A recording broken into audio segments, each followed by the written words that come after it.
Exodus 18. Jethro, the priest of Midian, Moses' father-in-law, heard of all that God had done for Moses and for his people Israel, how the Lord had brought Israel out of Egypt. After Moses had sent away his wife Zipporah, his father-in-law Jethro took her back, along with her 2 sons.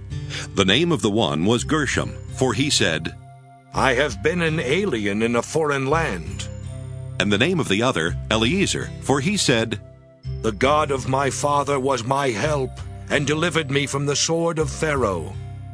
Jethro, Moses' father-in-law, came into the wilderness where Moses was encamped at the mountain of God, bringing Moses' sons and wife to him.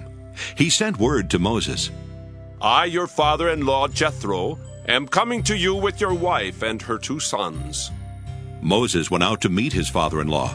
He bowed down and kissed him. Each asked after the other's welfare, and they went into the tent.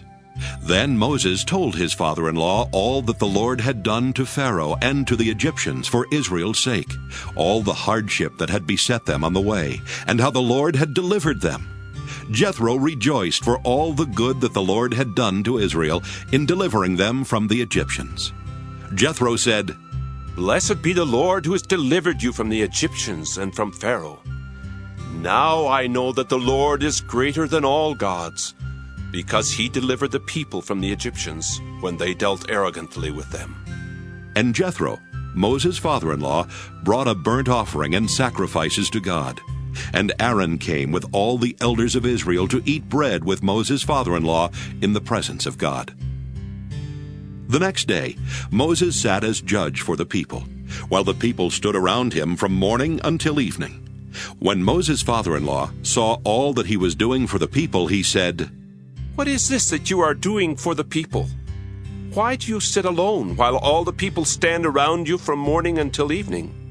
Moses said to his father-in-law, "Because the people come to me to inquire of God. When they have a dispute, they come to me, and I decide between one person and another, and I make known to them the statutes and instructions of God." Moses' father-in-law said to him, "What you are doing is not good.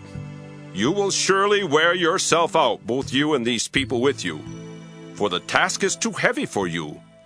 You cannot do it alone. Now listen to me. I'll give you counsel, and God be with you. You should represent the people before God, and you should bring their cases before God. Teach them the statutes and instructions, and make known to them the way they are to go and the things they are to do. You should also look for able men among all the people, men who fear God, are trustworthy, and hate dishonest gain. Set such men over them as officers over thousands, hundreds, 50s, and 10s. Let them sit as judges for the people at all times.